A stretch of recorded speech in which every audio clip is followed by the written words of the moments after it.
Hi there, my name's Nick, and I'm here to talk to you a little bit about the Lightphone 2 and a little bit about the Lightphone 3.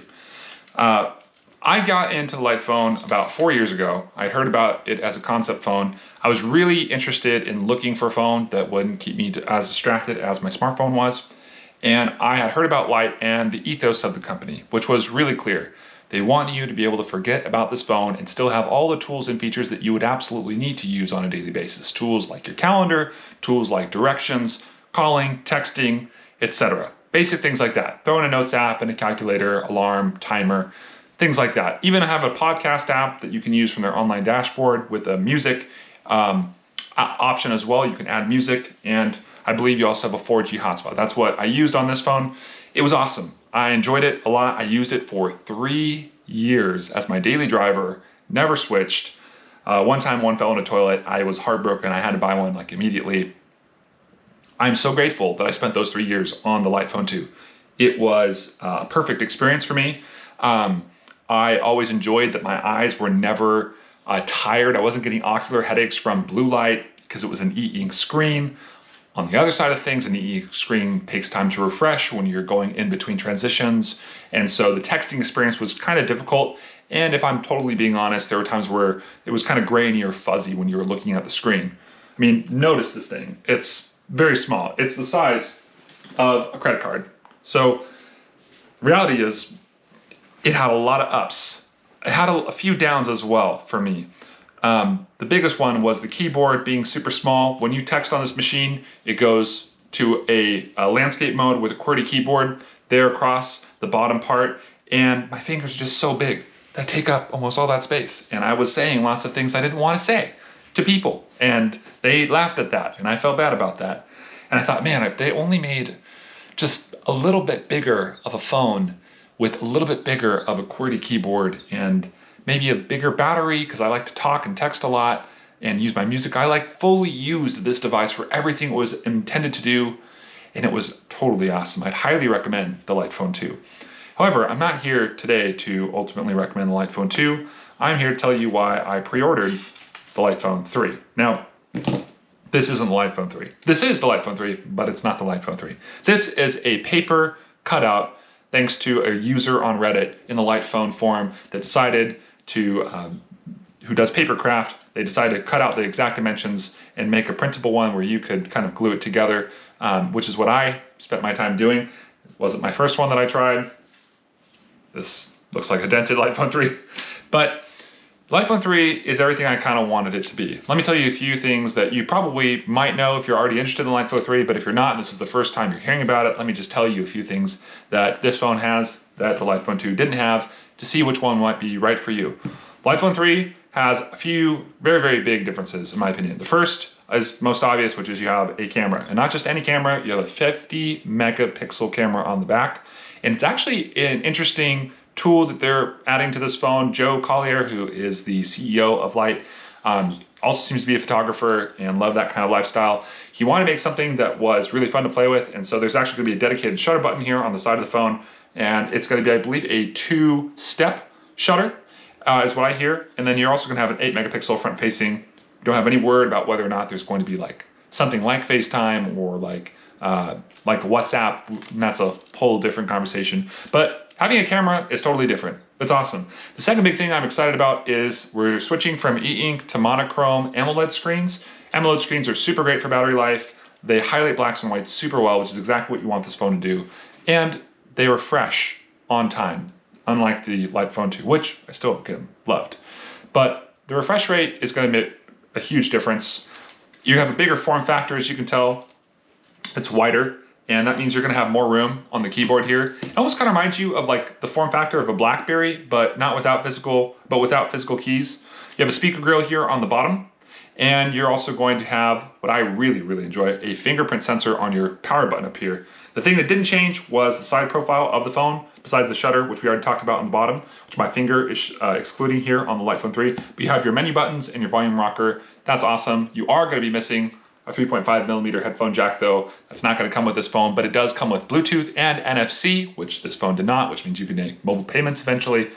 And interestingly, it has this little knob, and it's going to be kind of hard to show it to you because it's more of a physically dimensional object that is going to pop out of the side of the top of the phone. Not like protruding a lot, but it's going to be really cool. You're going to have a knob up there.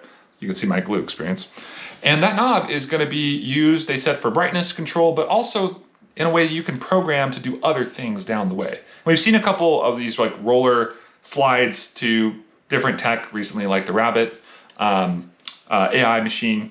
Well, may it rest in peace. And we've seen these kind of interesting like scrollable wheels. And I'm actually pretty interested in like how people are going to use this. This is actually a totally different idea that I'm used to. I've never had a phone with a scrollable wheel, but I'm really looking forward to this. I pre-ordered it when it was half off. Today is, I think, the day that it goes up $100 on the pre-order.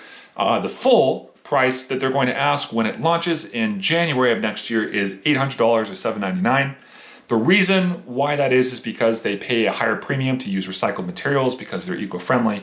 They also are covering the phone in an aluminum chassis, which means that it's going to be really sleek, but it's going to last a long time because they don't plan to make phones obsolete, which is part of the ethos of Light as a whole. So what you're really getting is a very, very high quality phone that's going to last for a long time, which they made sure, because one thing that this thing didn't have, that this thing does have, is a removable battery back, which is kind of this section right here. You're going to be able to remove that, add batteries. You might be able to add different backs, and there's even been talks about creating like an extended battery case with the phone before it launches for those who pre-order.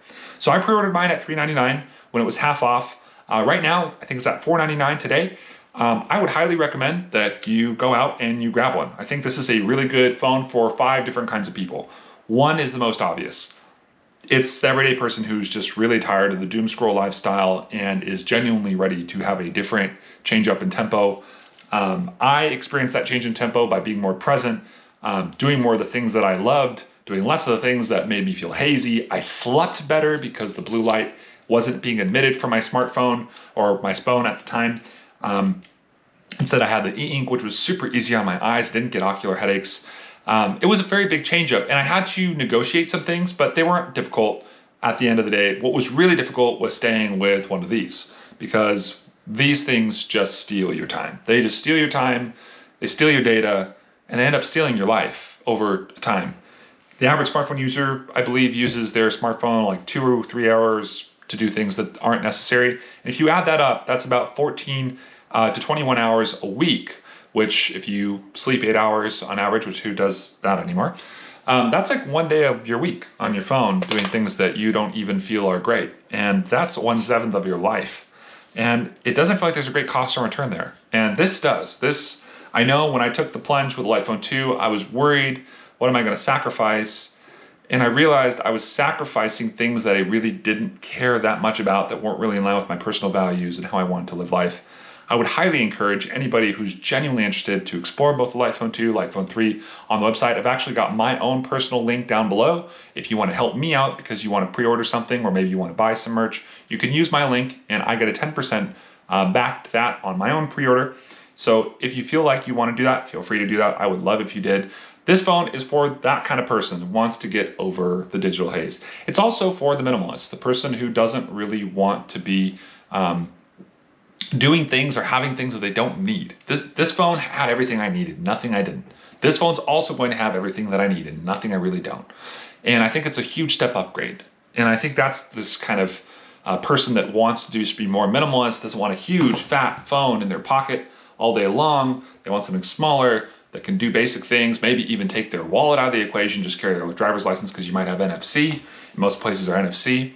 But this phone's also for, I think, kids. One of the reasons I got the Light Phone 2 was because my daughter was born and I wanted to show her that in the world it's possible to not live completely connected to the cloud all the time, not always checking your phone, so that when she grows up, she doesn't ask me for a phone that I have that's a smartphone, but can see that, oh, if my dad doesn't need to use a high-end tech smartphone to do much more important work than my friends, then I don't need one either. And I think she's gonna like all the hours that I spent with her instead of on my phone. So this is for parents that want to make a change for themselves. It's also for kids. I think middle schoolers and high schoolers would greatly benefit from having a Light Phone 2 or a Light Phone 3. Biggest thing you need to think about as a parent there is the camera. I don't understand yet how it is Light is going to make camera pictures work. in terms of retaining them, if they're going to go to the dashboard online, which is how light users use their phone and can kind of customize the tool base. We don't really know if that's going to be local storage or what it's going to be, but likely it will be a combination of both. That's a great thing. So it's for the person who wants to get out of the digital haze. It's for the minimalist. It's for the parent. It's for the kid. And honestly, here's what I really think it's for. I just think it's for humans. I think people have forgotten that these things have, in a lot of ways, dehumanized us. And not because they are bad on themselves, it's just because we don't know how to use such a device that is so craftily designed by psychologists, by phone developers to keep our attention as long as possible so that they can get as much data as possible so they can sell us on as much stuff that we don't need as possible. And this here represents materialism. It represents what we think is convenience, what we think is comfort, but what we realize is very discomforting to us and inconvenient to us.